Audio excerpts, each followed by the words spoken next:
आगे बढ़ते हुए आपको बता दें, राजधानी भोपाल में रेप धर्मांतरण केस में चंदन यादव अरेस्ट किया गया है।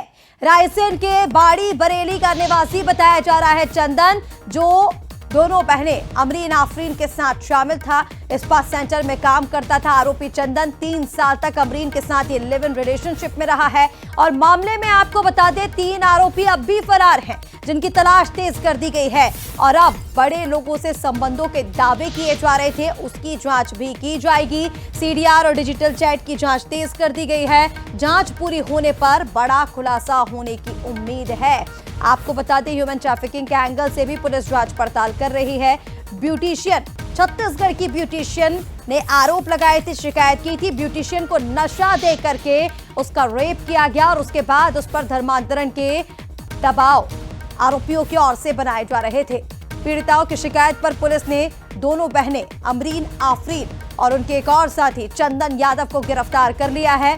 चंदन रायसेन का निवासी है और अब तीनों से पूछताछ जारी है कि और कितने लोगों से इनका कनेक्शन है, कहां-कहां इन्होंने ये सेक्स रैकेट फैलाकर रखा था। 3 आरोपी अभी इस पूरे मामले में फरार बताए जा रहे हैं, जिनकी तलाश भी तेज कर दी गई है। देखिए, थाना बाग सिवनिया की घटना है। फरियादिया की रिपोर्ट पर दुष्कर्म और अन्य धाराओं में अपराध पंजीबद्ध किया गया है। इसमें अभी तक 3 आरोपियों को राउंड अप किया जा चुका है। 3 जो अन्य आरोपी हैं उसके लिए हमारी टीम में रवाना है। शीघ्र ही उनकी इसमें गिरफ्तारी की जाएगी। पूछताछ जारी है। इसमें आरोपी की संख्या अभी 3 अन्य आरोपी जो शेष है उनकी गिरफ्तारी के लिए टीमें रवाना है। और चलिए आपको बता दें, इसी पर और ज्यादा अपडेट्स के लिए हमारे साथ संवाददाता सनी मालवीय फोन लाइन पर जुड़ रहे हैं। सनी, इस पूरे मामले को लेकर के अपडेट्स दे दीजिएगा। 3 आरोपी गिरफ्तार हो चुके हैं, 3 अभी फरार हैं। जो 3 आरोपी फरार हैं वो क्या मध्य प्रदेश के ही है या फिर कहीं बाहर राज्यों के हैं, और अभी तक क्या क्या खुलासे इस मामले में हुए हैं?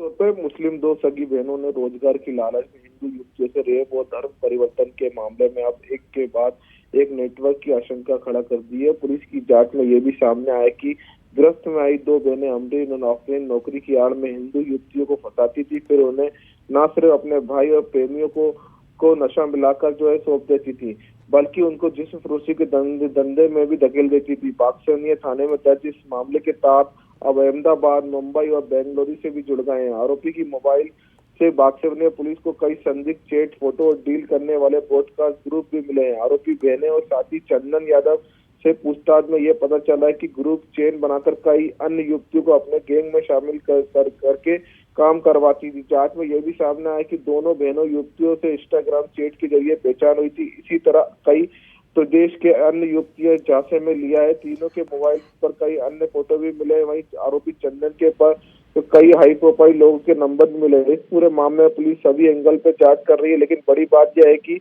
इस पूरे मामले में जो सेंटर की आड़ में जिहादी बहनें जो सेक्स रैकेट चलाती थी, सिर्फ हिंदू युवतियों की सप्लाई करती थी। बिल्कुल सनी, और फिलहाल जो 3 आरोपी फरार हैं उनकी तलाश में अभी पुलिस जुटी हुई है। तमाम अपडेट्स के लिए बहुत शुक्रिया आपका। आगे बढ़ते हुए